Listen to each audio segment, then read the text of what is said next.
And I'm Cherie. And today we're going to talk about the major interior remodeling project that we just completed on our boat. So, quick recap, we bought our Bayliner 4788 back in March 2017, so a little bit over a year ago. And a year ago we put out our wish list of interior design projects. All the projects we wanted to do in the boat, but we had some interior design goals that we wanted to tackle, and it took about a year for us to get around to them, but we're very happy to finally tackle these projects. So our goal with this one is, number one, we wanted a real television to watch. We had been watching our shows and things like that on my 21.5-inch iMac that sat on this table that we're filming from. Yes, and so our coffee table was dominated by Cherie's iMac, which was our TV, and our office, which meant when we were having dinner, we couldn't see each other because there was a computer monitor sitting between us on the coffee table. And so we had been tracking on the Bayliner Owners Club forums that some people had done a modification of a pop-up television in the cabinets underneath the port side windows of the salon. So we had already kind of decided that's what we wanted to do. And then we had the idea, I think it came to us just a couple months ago, was, well, why don't we do a corner desk over in the space that's over there? Because we're not going to be doing the chairs. So the Bayliner originally came with 2 bucket seats, basically, bucket recliner chair things. And I always felt on the ones that we toured that they cluttered out. They were not good flow to the space. Right. And so great idea to see if we could come up with a way to combine a desk and a pop-up TV, and hey, can we maybe do this and not lose a ton of storage space? And then the original TV on the Bayliner was designed with the TV was a big giant anchor of a tube TV in a cabinet up here that, we got rid of the tube TV because, modern TVs don't even fit in that sort of square cabinets anymore. And let's do something with that cabinet as well. So that was another part of the project. Cool. So let's show you what we did. Okay. All right. So Kiki is welcome you aboard. And we are on the cockpit of our boat. There's our reflections. And this is what you look like coming in. And to the left, we have a nice looking cabinet, which kind of looks like the original Bayliner cabinetry. And the new corner desk. And we got nice open area and walk space through the middle of the salon to the staircase up to the pilot house. And now our couch is nice and open for social area, dining, hanging out, and watching television.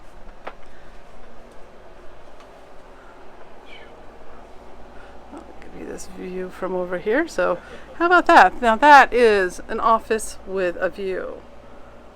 Pretty happy with that. That'll primarily be my office. Maybe Chris will use it from time to time. Expect my productivity to go down because I'll be distracted by the views, of course.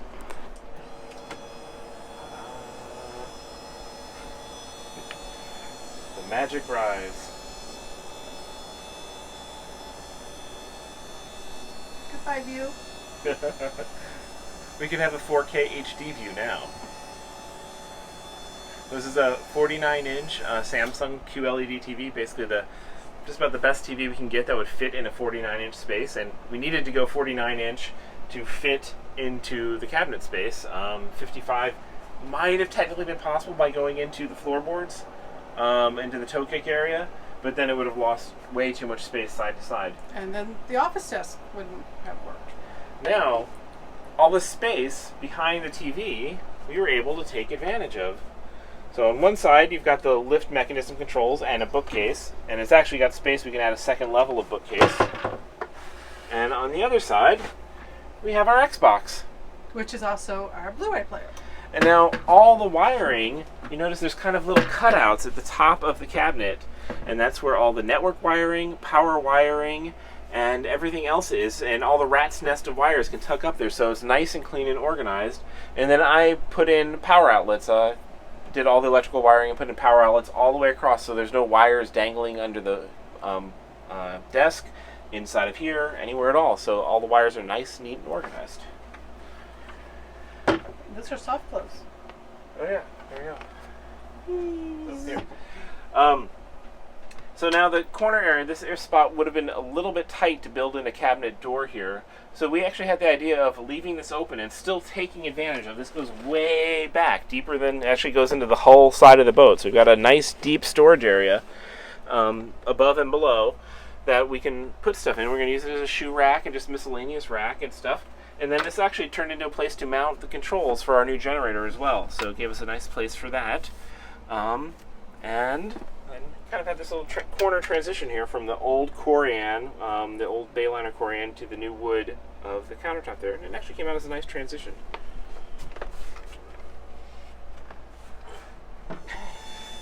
So one thing you'll notice here is just how precise, the spacing is, because the Bayliner's walls come in at a slope. So it took a lot of careful measurement to be able to get it so the blinds will still go down. Oh, this is sitting here in the way. But the blinds will still go down,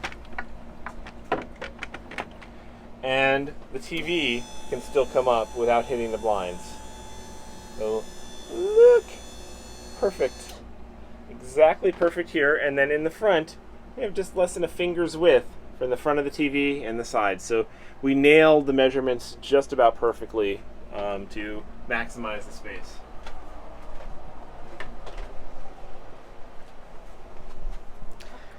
Okay. Now, we did take out the original Bayliner cabinetry. We did that ourselves and had new cabinetry built in. This actually came out how many inches further than the original? It is significantly wider than the original cabinetry. It used to be just a very shallow cabinet going along here. So we did lose a little bit of interior space, but because we're not doing those bucket seats here, it actually opens up the space a bunch more than the original Bayliner layout. And we really feel the corner desk just complements the room very well and makes a great use of this space. So what we did here is we played around. We did some cardboard aided design, or CAD. That's how we design everything, to really map out what the angle of this should be to maximize the space without coming too far into the space, leaving plenty of walk room back and forth and not interfering with the access to the engines. Because the engines, of course, are the most important part. Engine hatches there, still easily accessible.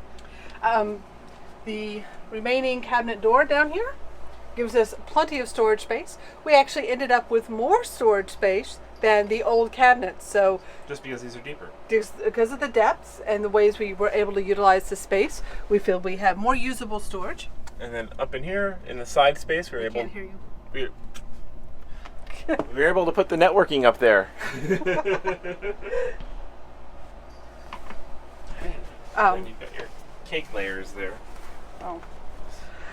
Because of the original cabinetry here, there's plenty of room under here for storage, so we'll probably be thinking of some sort of drawers or trays or something like that. We'll just see how we use the space. Now, a lot of people have asked us, what are we doing about the monitor while underway? Right now, we're just putting it on the couch while we're underway, or if it's stormy weather.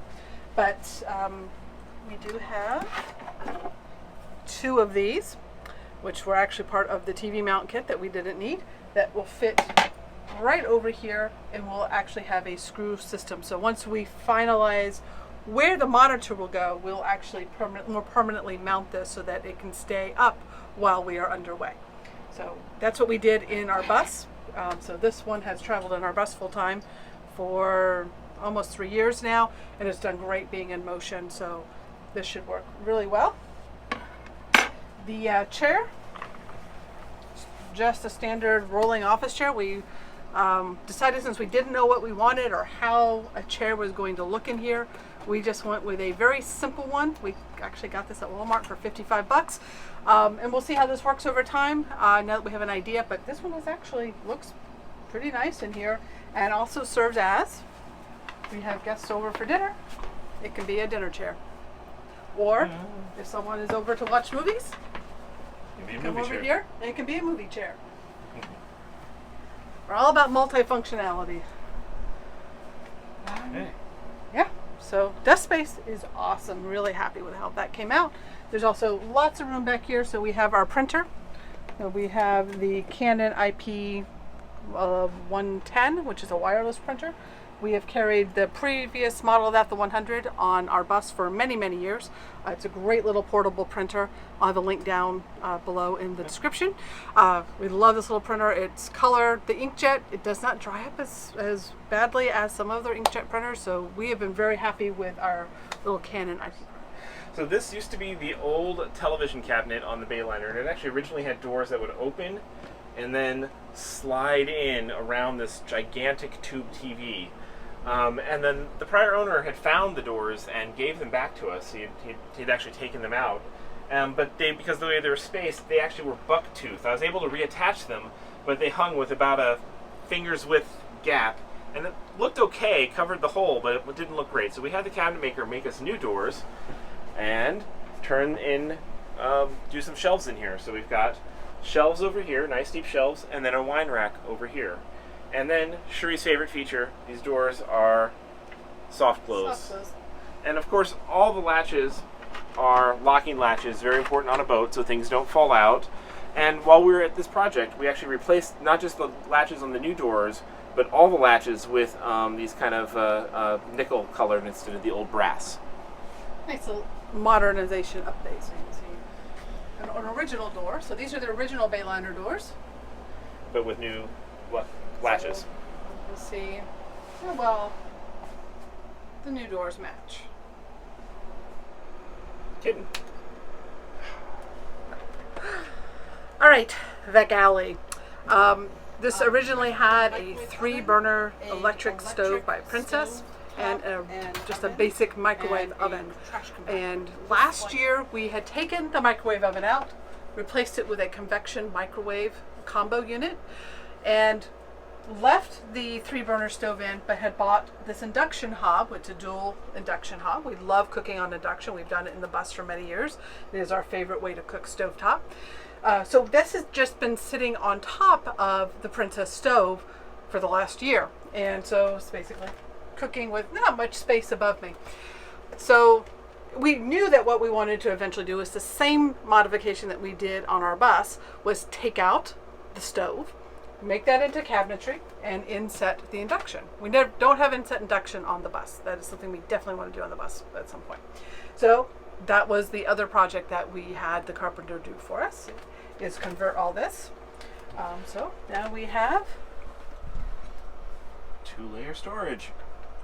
Storage in there, so place to keep the Instant Pot, which we do use quite frequently in our meal prep, and pots and pans to use on the induction hob. And when we want to bake or microwave, it goes into here. Works really well for the way that we cook and eat. So while we had the stove out and basically the entire kitchen torn apart, I took advantage of that time to have access to the space in between the walls, between the galley and the guest room, to do a few modifications, some electrical upgrades, as you can see down here. That's our dehumidifier. Got that after Irma, and we love it. Ta-da! A 24-inch TV mounted on the wall, bolted in nicely because I had access to the back side. And then I put in, back over here, it's kind of hard to see because it's intentionally hidden, the power outlets, and they're actually USB outlets. So the guest can, now that powers the TV with no wires going anywhere, and then the guest can charge up their iPhone on their nightstand right from USB. And then this is actually all tied into, I did whole boat wide wiring for Ethernet to our router, and then to a switch, and then to 8 different places on the boat. So this is an Ethernet TV connected to that, as well as to the central antenna system. So did a lot of wiring while I had the walls taken apart, and did a lot of electrical upgrades. That's the tour. The project took a little longer than originally anticipated. I think our contractor bit off more than he could chew and gave us kind of an optimistic timeline that we wanted of 3 weeks. That was a lot of work to get done in 3 weeks. It ended up taking more like 7 weeks and delayed us in Fort Pierce a little bit longer than we would have liked, especially with the hurricane season impending. But overall, huge lifestyle upgrade. It is. It makes our living space feel so much more finished and refined and us. And that's great. And it's been wonderful to be geeking out with the big screen, and we've had fast enough internet lately to be even streaming in 4K, which is awesome on this big screen. And, because we are experts in mobile internet, we know all the tricks to get cellular data plans to get 4K streaming. Yes, it can be done. So we will probably do a separate video with more of the project notes, because we did a lot of footage while we were building this, and an interview with John, the carpenter, who did all the amazing work on this. It was John Wood Carpentry in Fort Pierce. So we had an interview with him, as well as some of the deconstruction projects. So if you have a Bayliner 4788 and want to know how to get that cabinet out, we took a lot of video on that. Yes. So we'll do this as a separate video, because we know not everyone probably wants those details. Okay, I hope you enjoyed this tour.